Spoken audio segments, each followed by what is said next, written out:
Dr. James Morrison understood with absolute certainty that he was facing death the instant his eyes registered the blood.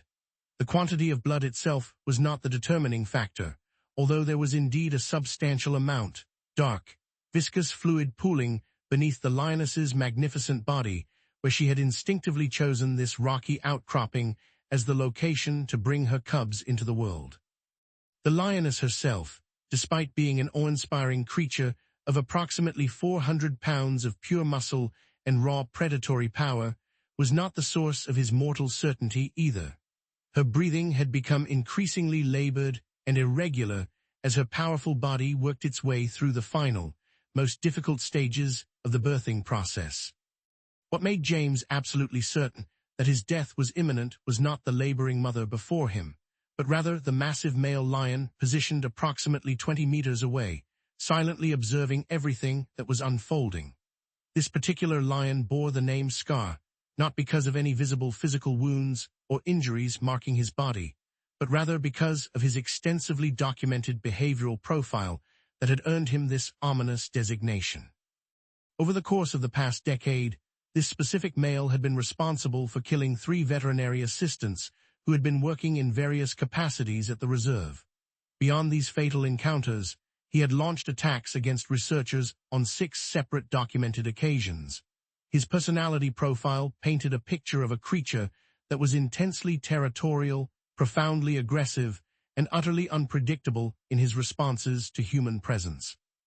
At this precise moment in time, Scar stood watching his mate struggle through the birthing process while simultaneously positioning his massive body directly between James and the only vehicle capable of extracting the veterinarian from this increasingly dangerous situation. The vehicle represented James's sole means of escape, and it might as well have been positioned on another continent for all the good it did him now. "Don't move," James whispered to himself in the quietest voice imaginable, though the instruction was essentially meaningless given his current circumstances. He was already maintaining perfect stillness, crouched in a careful position beside Zara with his gloved hands, positioned precisely to assist with the delivery should complications arise. The lioness's contractions were intensifying with each passing moment, becoming progressively more powerful and more frequent. Her breathing was growing increasingly desperate, reflecting the immense physical demands being placed upon her body. The cub was coming, whether James felt prepared for it or not, whether the circumstances were safe or catastrophically dangerous. James had been working in Kenya for 23 years, more than 2 decades dedicated to wildlife veterinary medicine, countless emergency deliveries performed under challenging conditions, and innumerable moments that had required absolute precision combined with absolute nerve. Despite all of this extensive experience, nothing in his professional background had adequately prepared him for the situation he now found himself in. No amount of training or experience could truly prepare a person for the stark reality of assisting a wild animal's birth, while her protective mate observed the proceedings with an expression that could only be accurately described as embodying proprietary rage. The circumstances and decisions that had ultimately led to this perilous moment were extraordinarily complicated and multifaceted. Zara had been an integral part of a carefully managed breeding program designed to support lion population sustainability. Technically speaking, she had been residing within the boundaries of a protected reserve, where her pregnancy had been closely monitored through sophisticated GPS tracking technology and regular veterinary checkups. However, 3 days prior to this moment, Zara had somehow managed to escape the reserve's supposedly secure boundaries and had disappeared into the vast expanse of the wider savanna landscape. When James's research team had finally succeeded in locating her position, they had discovered her in a state of premature labor on this isolated rocky ridge, positioned kilometers away from the safety and resources of the research station. The team had been confronted with a difficult choice that carried profound implications regardless of which option they selected. They could leave her to face the ordeal alone in the wild, where she would quite possibly die along with her unborn cubs, or they could choose to intervene in a situation fraught with danger. James had made the decision to intervene, believing that his expertise and experience could make the difference between life and death for both mother and offspring. He had arrived at the remote site alone, a tactical decision that he was now seriously reconsidering with each passing moment. The other members of his team had strongly advocated for sedating Scar before attempting any intervention with Zara, but James had argued strenuously against this approach. Sedating a protective male lion during the vulnerable period of his mate's labor represented a calculated risk that could spiral into catastrophe through numerous potential pathways. The male could experience a severe adverse reaction to the sedation drugs. He could regain consciousness during the most critical moments of the birth, when James would be completely vulnerable. Alternatively, he could become even more aggressive and unpredictable due to the confusion and disorientation that often accompanies emerging from sedation. Weighing all these factors, James had made the decision to come alone, armed with nothing more than his medical kit, his decades of accumulated experience, and the desperate hope that Scar would somehow recognize him as someone who had consistently helped his mate over the course of the past 2 years. Recognition and past positive interactions, as it was rapidly becoming apparent, were providing absolutely no protection in this moment of heightened instinctual responses. "Come on, Zara," James said softly, keeping his voice gentle and encouraging despite his own fear. "You're doing absolutely great, just a little more effort. You can do this." The lioness's powerful muscles contracted with tremendous visible force, rippling beneath her tawny coat. Her entire body tensed as if every fiber of her being was focused on this singular effort, and then, with a sudden rush of amniotic fluid, blood, and raw primal effort, the first cub emerged into the world. The newborn was remarkably small, weighing perhaps only 2 pounds, and was completely covered in placental fluid that glistened in the harsh sunlight. Despite its fragile appearance, it was moving with the tentative motions of new life. It was drawing breath into its tiny lungs. It was alive and apparently healthy. James worked quickly but carefully, clearing the cub's airways with practiced efficiency and checking systematically for any obvious complications or abnormalities that might require immediate intervention. The small animal appeared remarkably healthy given the stressful circumstances of its birth. He laid the newborn gently on the clean cloth he had brought specifically for this purpose, carefully positioning it to allow Zara to begin the crucial biological and emotional process of licking the cub clean and establishing the vital maternal bonding that would be essential for the cub's survival. "Good girl," James whispered with genuine admiration and relief. "Good, beautiful girl, you did it." But Zara's body had not yet finished its demanding work. James could clearly observe the unmistakable signs of another contraction building in intensity. Zara was carrying twins, a fact they had confirmed through ultrasound examination approximately 2 months prior to this day. The second cub was preparing to make its entrance into the world, and James needed to be ready to assist once again. James repositioned himself with care, ensuring his hands were optimally placed to provide assistance. The second contraction arrived with even greater intensity than the first, causing Zara's body to go completely rigid with the extraordinary effort required. And then, in another rush of fluid and blood that marked the conclusion of the birthing process, the second cub emerged into the world. This second newborn was slightly larger than its sibling, perhaps indicating it had enjoyed a marginally better position within the womb or access to nutrients. As James performed the same rapid but thorough assessment, clearing airways, checking for breathing difficulties, examining for obvious physical abnormalities, he determined that this cub too appeared healthy and vigorous. He carefully laid it beside its sibling, watching with professional satisfaction as Zara immediately began grooming both cubs with an intensity that spoke to her fierce maternal instinct. The births had proceeded perfectly according to every veterinary standard. Both cubs appeared healthy and were already beginning to nurse. Zara had navigated the entire process with remarkable strength and had done everything right from a biological perspective. James had successfully provided the assistance needed without complications. For approximately 60 seconds, one precious minute, everything was exactly as it should be in this small corner of the African savanna. Then James heard a sound that sent ice through his veins. It was a growl, but not the normal territorial vocalization that Scar had been maintaining throughout the duration of the births. This was something qualitatively different, something deeper, more visceral, something that contained a level of pure aggression that James's nervous system, honed by years of working with dangerous predators, immediately recognized as the unmistakable precursor to a violent attack response. James looked up sharply from his position beside the newborn cubs to see Scar's entire body language undergoing a dramatic and terrifying transformation. The massive lion's ears had flattened completely against his head in a clear threat display. His lips had pulled back dramatically to expose his formidable fangs in all their lethal glory. His powerful body had lowered into that distinctive predatory posture that invariably preceded an all-out attack. Every aspect of Scar's physical presentation screamed imminent violence. Scar was charging forward with explosive speed, but to James's initial confusion and then dawning horror, he was not charging at James himself.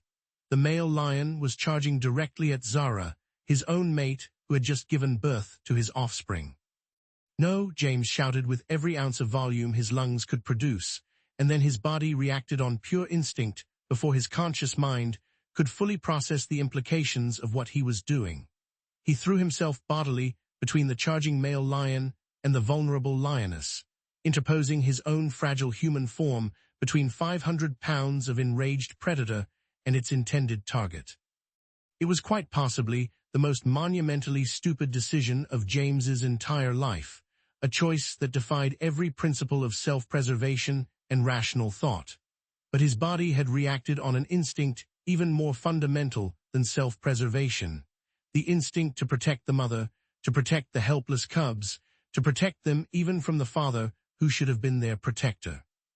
Scar's massive body collided with James with the devastating force of a living avalanche of muscle, bone, and predatory fury. The air exploded from James's lungs in a painful rush, leaving him gasping and unable to draw breath. His body was thrown backward with tremendous force, his back slamming against the unforgiving surface of the rocky outcropping with enough kinetic energy to crack bone. He felt something give way in his torso with a sickening sensation that promised serious injury. But despite the devastating impact and immediate pain, the collision had accomplished exactly what James's body had instinctively intended. It had successfully diverted Scar's attention and aggression away from Zara and redirected it entirely toward himself. The lion pivoted with a fluid grace that seemed physically impossible for an animal of his enormous size and tremendous bulk, and then planted all of his considerable weight, approximately 500 pounds of solid muscle, directly on James's chest. James felt his ribs compressed dangerously under the massive weight, felt the air remain trapped in his lungs because his diaphragm simply could not expand against the crushing pressure of an enraged male lion. His vision began to narrow at the edges as oxygen deprivation started affecting his consciousness. He was pinned completely, unable to move even an inch, utterly helpless beneath this apex predator. Time seemed to undergo a strange distortion, slowing down in the way that often happens during moments of extreme crisis, when the human brain accelerates its processing to capture every possible detail. James could perceive individual aspects of Scar's face with crystalline clarity, the network of old scars crossing his muzzle from past territorial disputes with rival males, the individual hairs of his impressive mane moving slightly in the breeze, the yellow predatory light blazing in his eyes that contained absolutely no mercy, no higher consciousness, no recognition whatsoever of the human who had helped his mate give birth mere moments earlier. This was a wild animal in its purest, most fundamental form. This was a creature operating entirely on instinct, hormones, and territorial rage that transcended any rational thought. All the years of careful relationship building, all the trust that James had believed he had painstakingly established with this particular lion, all the positive interactions over 2 years, none of it meant anything in this moment of primal aggression. In Scar's predatory mind at this instant, James was simply an interloper, a threat to be eliminated. James was going to die. This realization settled over him with strange clarity. He was going to die because he had made the decision to help, because he had chosen to intervene in a wild animal's birth, because he had foolishly believed that his presence, his veterinary expertise, his willingness to assist, would somehow transcend the fundamental nature of predator and prey that had been established over millions of years of evolution. Scar's massive jaws opened wide, revealing the full arsenal of his predatory weaponry. James could see the enormous fangs descending toward his exposed and vulnerable neck, could visualize with terrible precision exactly how those teeth would puncture his carotid artery and jugular vein, how rapidly he would lose consciousness as his blood pressure plummeted. He had perhaps 3 seconds left of life. And then something utterly extraordinary happened, something that would change not only this moment, but James's entire understanding of animal consciousness and behavior. Zara moved with a speed and explosive power that seemed to defy every law of physics and physiology. The Lioness, who mere moments before had been in the absolute final stages of exhaustion from giving birth to twins, who should have been completely incapable of any significant physical exertion, launched herself at Scar with a ferocity that seemed impossible. Her body, still bearing the physical trauma of birth, collided with the much larger male with sufficient force to knock him sideways and completely break his deadly focus on James's neck.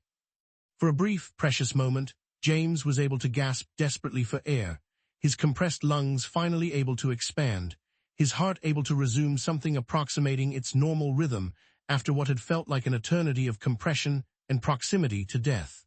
He rolled sideways and away from the conflict with whatever strength remained in his battered body, his back screaming in agonizing protest.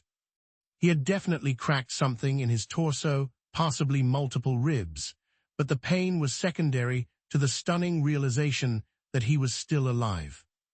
And even more impossibly, Zara was defending him. A lioness who had just given birth was defending a human against her own mate. The two lions locked together in a violent display of aggression that was absolutely brutal to witness. Zara was substantially smaller than Scar, outweighed by perhaps 50 to 100 pounds of muscle and bone. Under normal circumstances, such a confrontation would have been completely one-sided. But she possessed something that the larger, more powerful male did not have in this moment. She had maternal rage, an instinct even more powerful than self-preservation. She had just endured the tremendous ordeal of giving birth.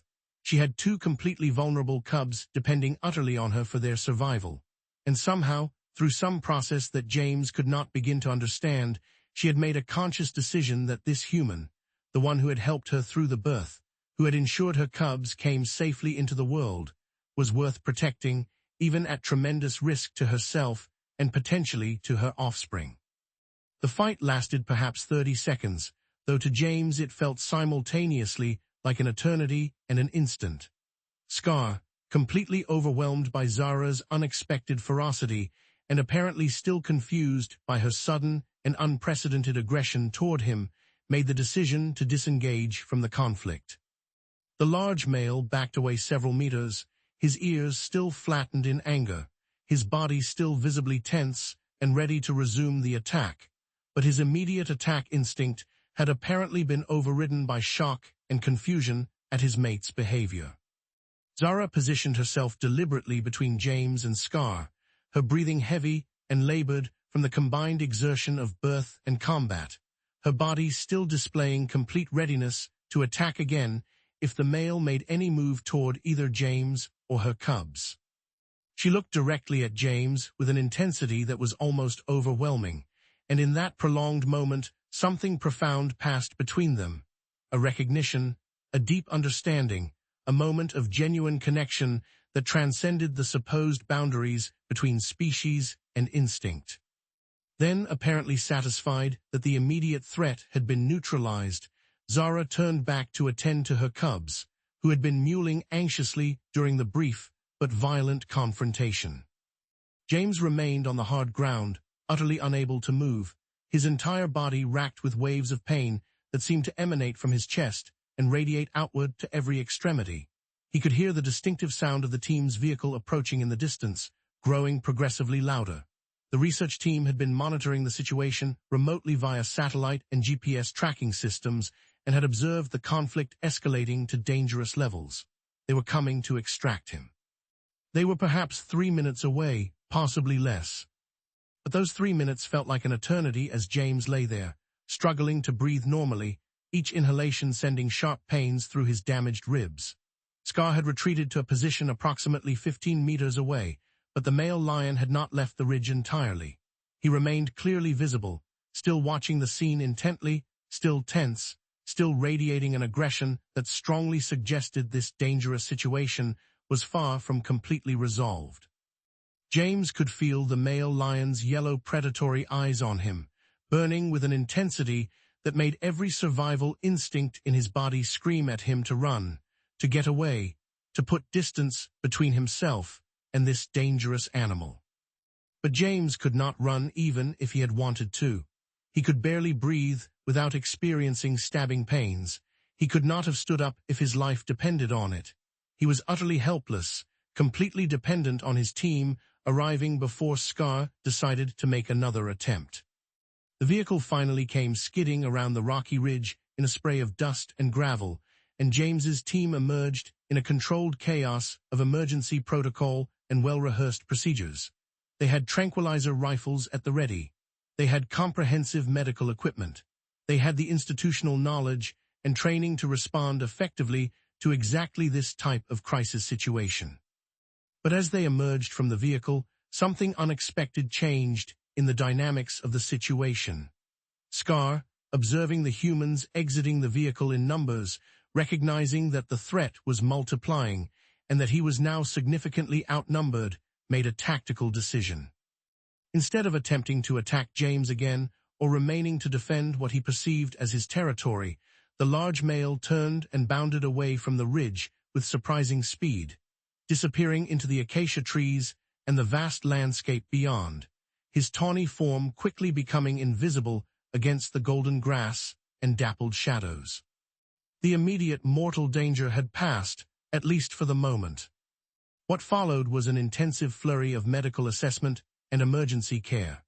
James's team, led by Dr. Sarah Chen, the research station's senior trauma physician and an expert in wildlife-related injuries, immediately began examining him systematically for injuries, working with the practiced efficiency of medical professionals who had unfortunately dealt with predator attacks before. "Cracked ribs," Sarah announced, her experienced hands moving carefully across James's chest with professional precision, palpating for breaks and displaced bone. "Possibly 3 or 4 fractures, massive bruising across the entire thoracic region, potential internal bleeding that we won't be able to assess properly until we get imaging. James, you need to get to a hospital immediately. This is very serious." "The cubs," James gasped, his breathing still shallow and painful. "Check the cubs first. Make sure they're both healthy."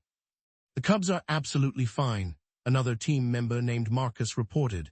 He had been conducting a thorough examination of Zara and her offspring with veterinary precision and thoroughness. "Both appear completely healthy. Zara's vital signs are elevated but stable given what she's just been through.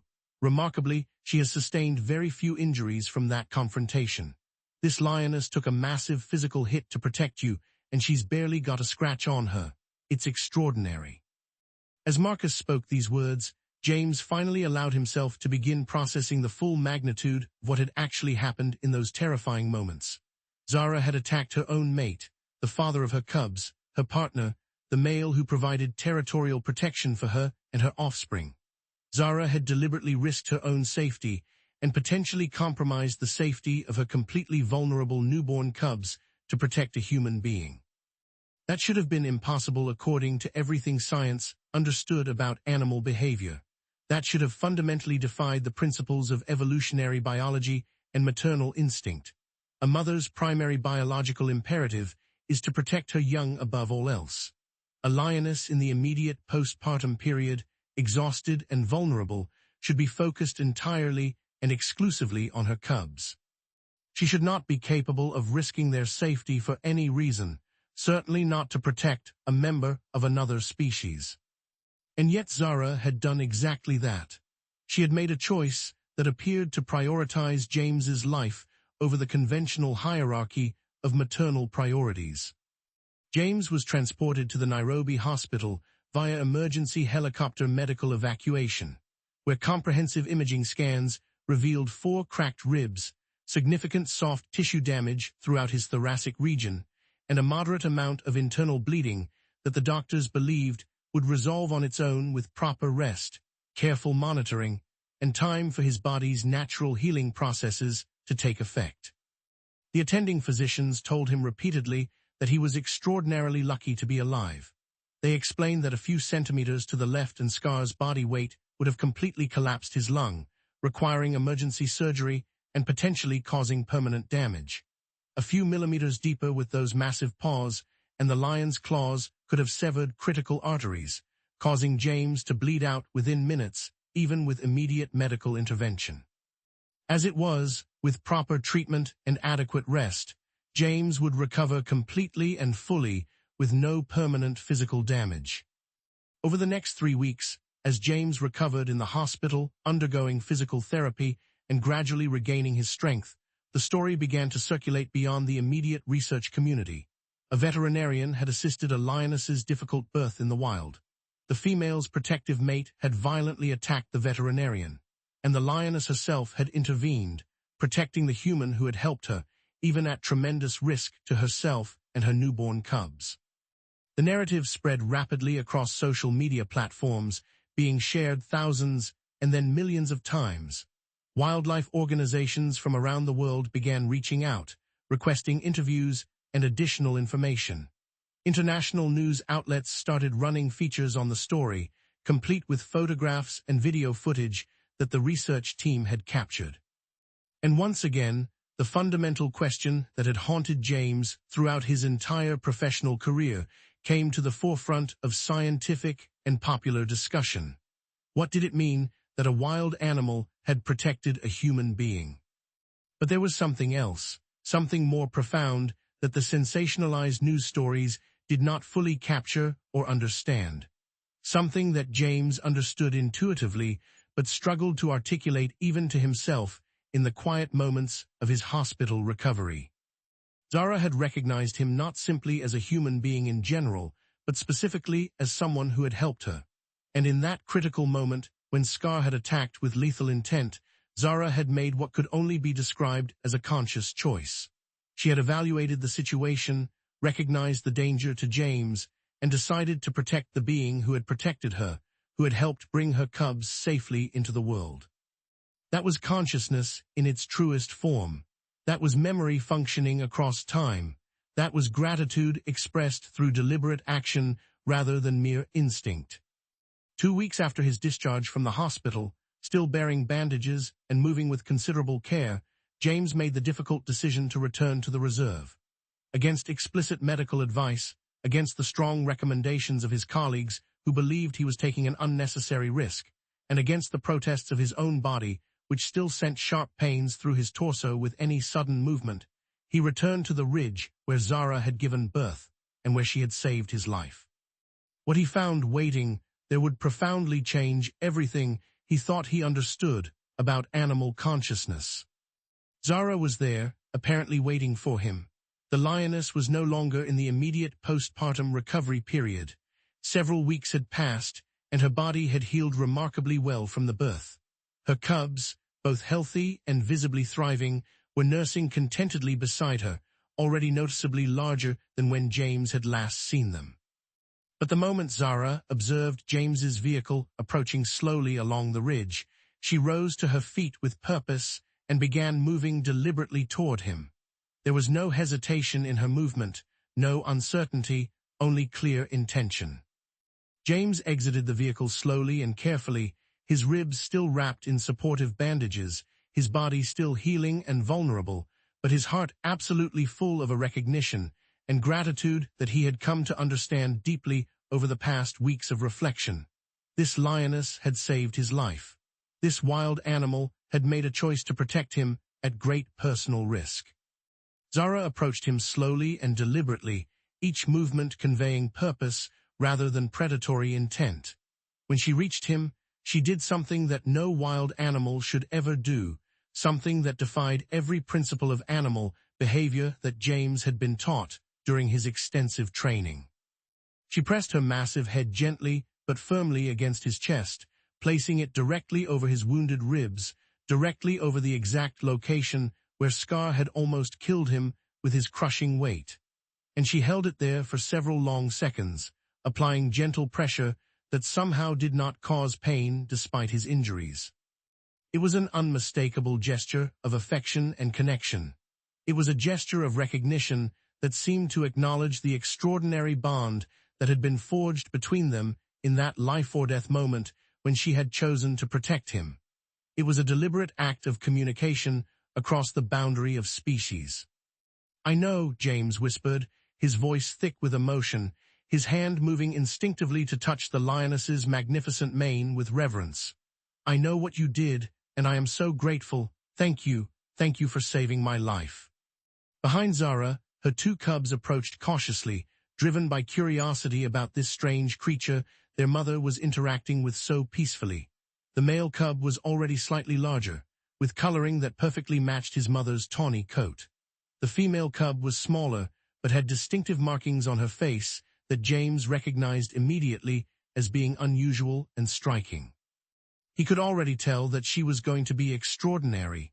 He could see it in the alert, intelligent way she moved, in the bright awareness evident in her eyes, in her apparent lack of fear toward the human who had helped bring her into the world. But what James could not possibly know in that moment, what none of the researchers could have predicted even with all their scientific knowledge and observational experience, was that these particular cubs would grow up with a completely different understanding of human beings than virtually any wild lions in recorded history possessed. They would inherit not simply genetic material from their parents, the physical traits of size, coloring, and predatory capability, but something far more profound and mysterious. They would inherit their mother's demonstrated capacity for recognition, for memory, and for gratitude. 3 years later, when Zara's female cub had reached full maturity and had successfully established her own territory approximately 20 kilometers from her mother's range, researchers documented something absolutely extraordinary that would revolutionize scientific understanding of learned behavior in wild animals. The young lioness, now a powerful adult in her own right, was displaying behavioral patterns that were essentially identical to those her mother had demonstrated. She was approaching humans without displaying aggression, contrary to typical wild lion behavior. She was displaying apparent recognition of individual researchers, seeming to distinguish between familiar humans and strangers. And she was, by all observable measures and careful documentation, maintaining the same capacity for peaceful coexistence with humans that her mother had so dramatically demonstrated. Even more remarkably, this second-generation lioness was observed intervening to protect a human researcher from an aggressive male lion, using the exact same protective positioning and behavior that Zara had employed to save James's life. Consciousness, it appeared, could be inherited across generations. Memory could be inherited. Gratitude could be inherited. Learned behavior could be passed down not through genetic code, but through observation, through maternal teaching, through some mechanism that science was only beginning to understand. One lioness had protected a human who had helped her in a moment of vulnerability, and in doing so, she had set in motion a chain of events that would transform how an entire lineage of lions understood their relationship with human beings, and how humans understood the depth of animal consciousness. 5 years after the life-changing incident on the ridge, Dr. James Morrison stood before an assembly of the world's leading wildlife researchers, presenting findings that would fundamentally reshape how science understood animal consciousness, maternal behavior, and the potential for meaningful cross-species relationships. The auditorium at the prestigious International Conference on Animal Cognition was filled far beyond its normal capacity, packed with over 800 researchers, conservationists, journalists, and media representatives from around the globe. The interest in James's presentation was unprecedented for the conference. Behind James, projected on a massive screen for everyone to see clearly, was the photograph that had launched 1,000 discussions and debates. Zara pressing her head against James's chest in an unmistakable gesture of affection and gratitude, her eyes half closed in what appeared to be contentment. "When I assisted Zara's birth 5 years ago," James began, his voice carrying clearly through the excellent acoustics of the auditorium and bearing the weight of 5 years of intensive research and deep reflection, "I believed that I was performing a straightforward veterinary intervention. I believed that my role was purely technical, to ensure the safe delivery of 2 cubs and to monitor the health of the mother. I did not anticipate in any way that this intervention would fundamentally alter my understanding of animal consciousness, of what animals are capable of experiencing and expressing." He paused deliberately, his experienced eyes moving slowly across the auditorium, making eye contact with numerous colleagues, some supportive and others clearly skeptical of what he was about to present. "What happened on that ridge was not an anomaly," James stated firmly. "It was not a statistical outlier that can be dismissed as coincidence or explained away as anthropomorphization, the projection of human emotions onto animals. It was concrete, observable evidence of something that science has been systematically underestimating for decades, if not centuries: the sophisticated capacity of wild animals to recognize individual humans, to remember those who have helped them, and to respond with what can only be described as gratitude to those who have provided assistance." James advanced to the next slide with a click of the remote, which displayed an intricate genealogical chart meticulously tracking Zara's lineage over 5 generations of descendants, with detailed behavioral notations for each individual. "My team and I have spent the past 5 years systematically documenting the behavioral patterns of Zara's descendants," James explained, his tone becoming more technical as he moved into the scientific details. "What we have discovered through careful observation and documentation suggests that the capacity for peaceful human interaction, for recognition of humans as distinct individuals rather than generic threats, for apparent gratitude expressed through behavior, and for the willingness to protect humans even at personal risk, appears to be heritable, passed down from generation to generation." The room went profoundly silent. James could observe the expressions shifting across the faces of his distinguished colleagues seated throughout the auditorium. He saw skepticism in some faces, deep fascination in others, shock in many, and in some cases, clear resistance to the implications of what was being presented. "Zara's daughter, the female cub I personally observed being born on that ridge, is now fully grown and has successfully established her own territory approximately 20 kilometers from her mother's established range," James continued. "This second-generation lioness displays virtually every behavioral characteristic that her mother displayed. She approaches our researchers without showing aggression. She allows a degree of proximity that no typical wild lion would ever tolerate. And most remarkably, most significantly for our understanding of whether these behaviors are truly heritable, she has been directly observed protecting a researcher from an aggressive male lion using exactly the same protective strategy and body positioning that her mother used to protect me 5 years ago." James pulled up carefully edited video footage that played on the large screen. The video clearly showed a young female lion, unmistakably descended from Zara based on her distinctive facial markings, actively intervening between an aggressive male lion and a vulnerable human researcher. The lioness used the same protective body positioning, the same fierce determination that Zara had displayed, placing herself as a physical barrier between the threat and the human. This specific behavioral pattern has now been documented in 3 separate instances involving Zara's female offspring, James stated. And perhaps even more significantly, we are now beginning to observe the same protective patterns emerging in Zara's granddaughter, the 3rd generation. What we appear to be witnessing here is the inheritance not merely of learned behavior, which science has long acknowledged exists in some animal species, but of something potentially even more profound: the inheritance of consciousness itself, the inheritance of the capacity to recognize, value, and protect members of another species. The scientific community's response to James's presentation and subsequent published research was notably mixed, sparking vigorous debates in academic journals and research conferences worldwide. Some researchers enthusiastically embraced James's findings as revolutionary evidence that animal consciousness was far more sophisticated, nuanced, and complex than traditional scientific models had previously acknowledged.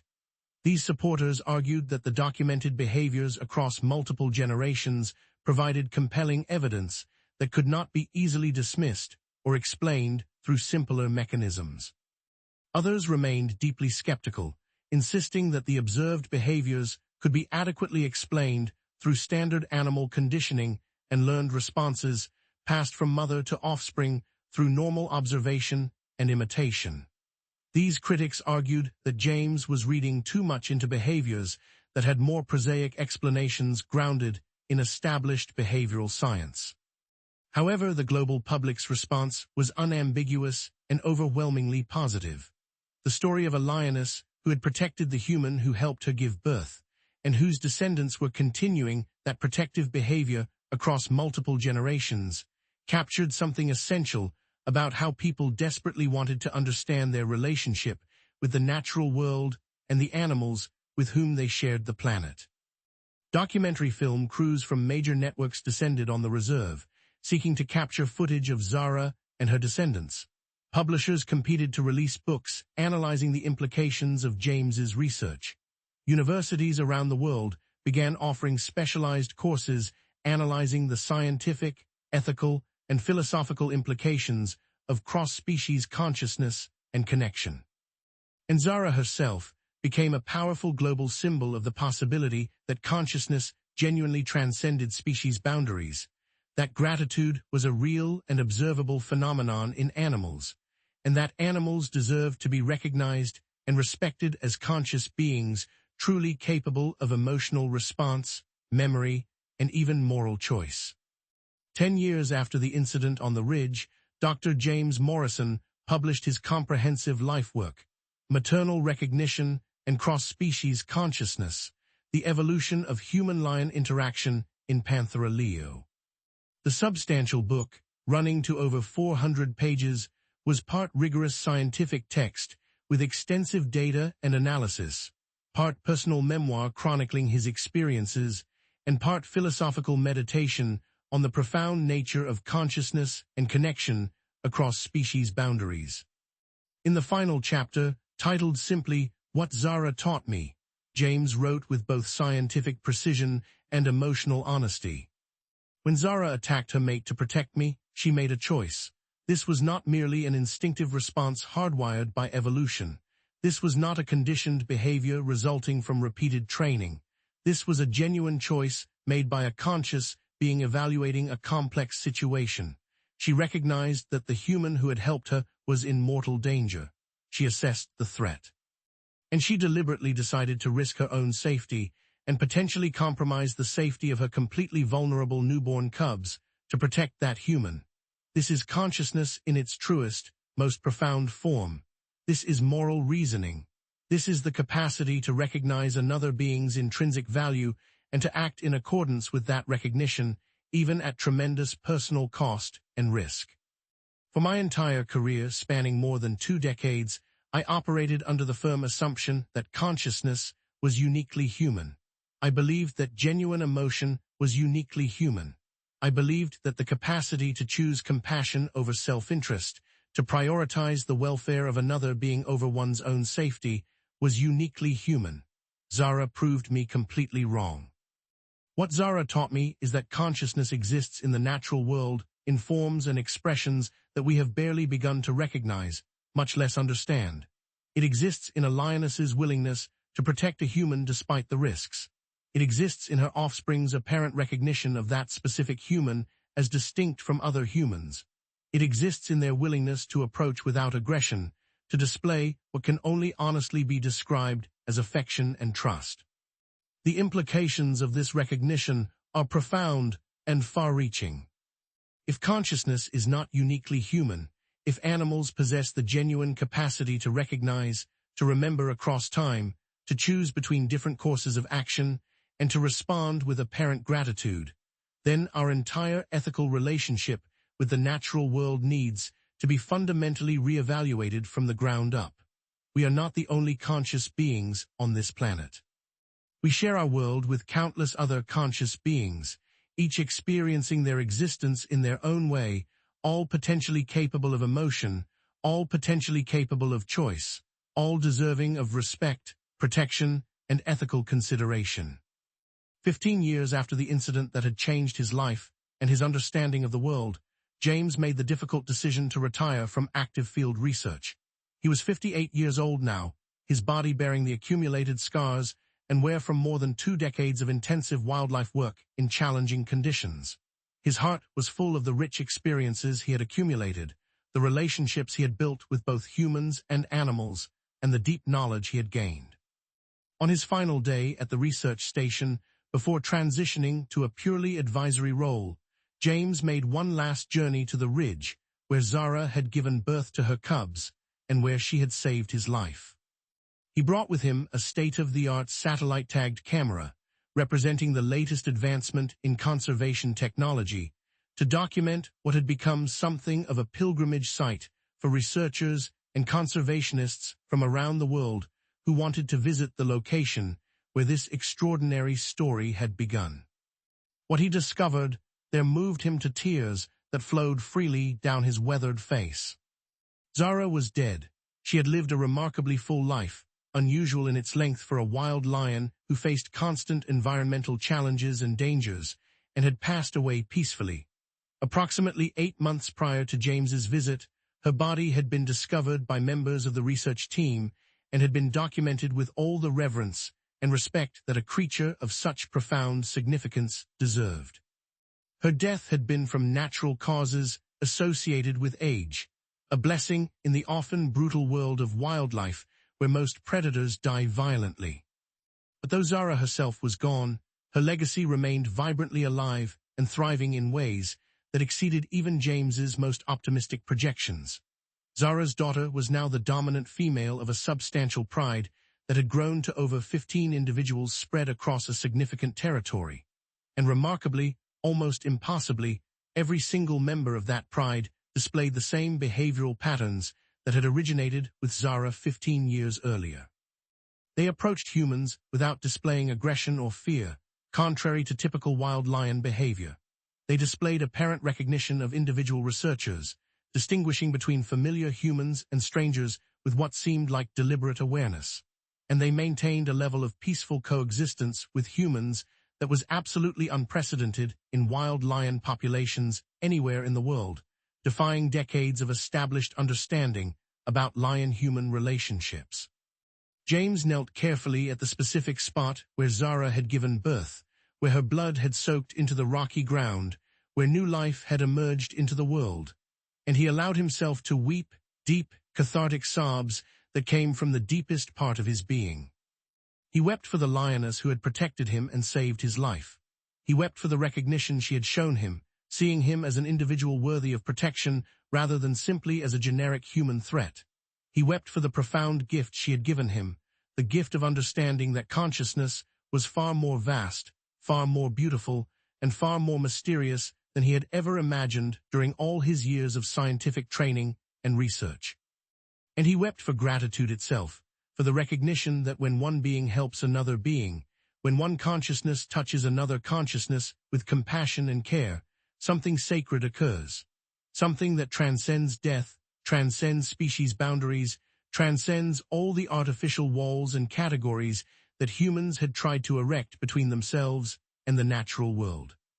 20 years after the incident on the ridge, the reserve where Zara had lived, given birth, and ultimately died was formally designated as a UNESCO World Heritage Site. The designation specifically noted that the reserve represented a living laboratory for understanding animal consciousness and cross-species relationships, for studying how consciousness manifests in the natural world, how animals recognize and respond to human kindness and assistance, and how the bonds between species can transform how entire animal populations understand themselves and their place in the broader ecosystem. Dr. James Morrison, now 73 years old with silver hair and a face lined by decades of African sun and profound experiences, was invited to give the inaugural lecture at the newly constructed research center. The invitation was both an honor and an opportunity to share his life's work with a new generation of researchers. Standing before an audience that included distinguished scientists from 60 countries, conservation leaders from major organizations worldwide, government officials responsible for wildlife policy, and members of the interested global public who had been deeply moved by Zara's story, James prepared to speak about what had fundamentally changed in his life, and his understanding because of one lioness's choice to protect him 2 decades earlier. 20 years ago, James began, his voice steady despite the profound emotion evident beneath the surface, clearly audible in the slight tremor when he spoke Zara's name. I believed with complete certainty that consciousness was the exclusive property of human beings. I believed that animals operated primarily on instinct and conditioning, that their behaviors could be systematically catalogued and adequately explained through neurological mechanisms and evolutionary adaptation. I was wrong. I was profoundly, fundamentally wrong. He paused, allowing that statement to resonate, his weathered eyes moving across the diverse faces before him, young researchers just beginning their careers, seasoned scientists with decades of experience, policymakers with the power to protect or endanger wildlife, and ordinary people who cared deeply about the natural world. 20 years ago, a lioness who had just given birth made a choice that defied everything I thought I understood.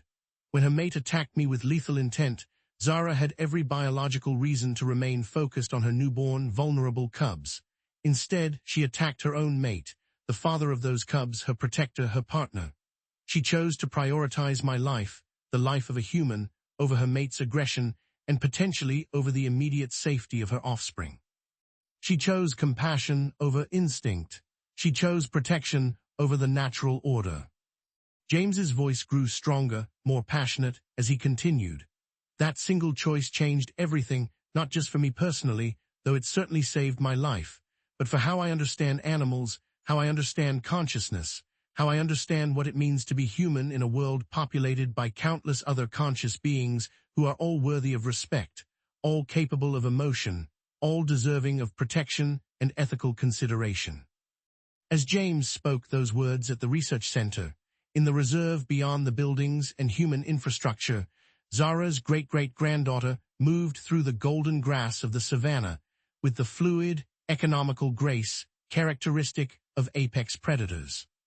The young lioness, now in the prime of her life, displayed every behavioral characteristic that had originated with her remarkable ancestor, a genuine capacity for peaceful human interaction that seemed impossible according to traditional understanding, apparent recognition of individual researchers that suggested sophisticated memory and discrimination abilities, and an undeniable willingness to approach humans without the aggression that would be typical for wild lions. And somewhere in the collective consciousness of her pride, in the inherited behaviors passed down carefully and deliberately through multiple generations from mother to daughter, the memory persisted like a flame that refused to be extinguished.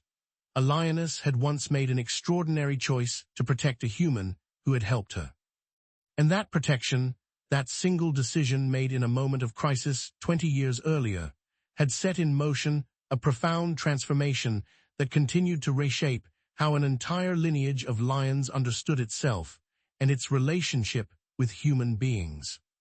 As the sun descended toward the horizon in the magnificent African sky, casting the sprawling savannah in rich shades of gold, amber, and crimson that seemed almost impossibly beautiful, James stood with the current research team at the edge of the reserve, watching the lions move through the landscape with their characteristic grace and power. He was an old man now, approaching the end of his life and career.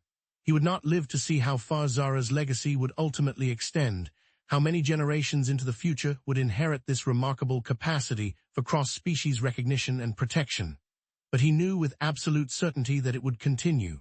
He knew that consciousness, once awakened and recognized, once expressed and acknowledged, could not be extinguished or forgotten. It would echo forward through time, perhaps transforming gradually but remaining fundamentally persistent, reshaping reality itself through the extraordinary power of connection, of recognition, of one being's willingness to protect another being even across the supposed boundaries of species. "Thank you," James whispered to the warm evening wind, to the memory of the magnificent lioness who had saved his life so many years ago, to the descendants who carried forward her legacy with such faithfulness. "Thank you for teaching me that consciousness is sacred and exists in so many forms. Thank you for teaching me that gratitude is real and can be expressed across species.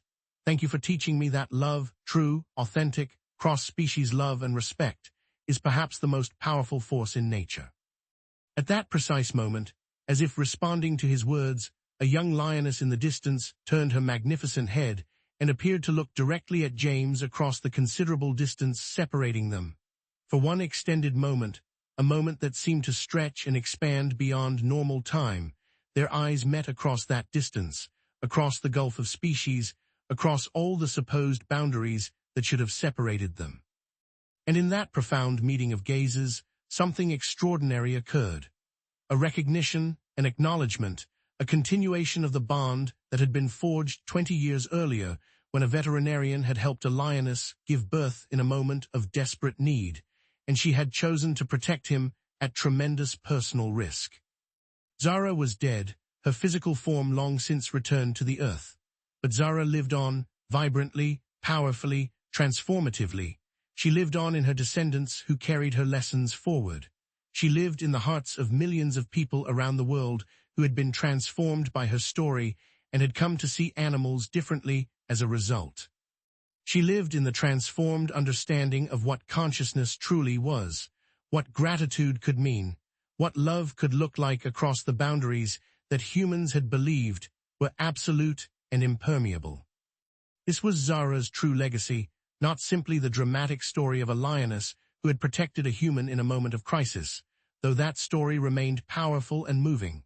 Her real legacy was the fundamental transformation of human understanding itself.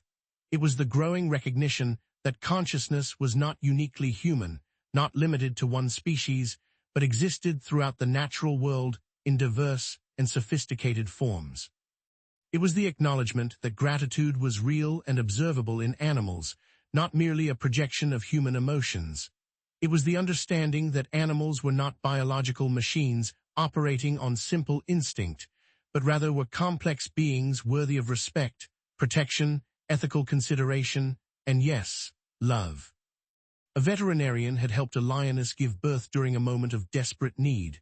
1 minute later, something terrifying had happened when the protective male had attacked, but in that moment of terror, something genuinely miraculous had also occurred. A lioness had made a conscious choice. A lioness had chosen compassion over instinct. A lioness had chosen to protect a human being. And that choice had changed everything. For one man, for one lineage of lions, for scientific understanding, and ultimately for how humanity understood its place in the vast, interconnected web of conscious life on Earth.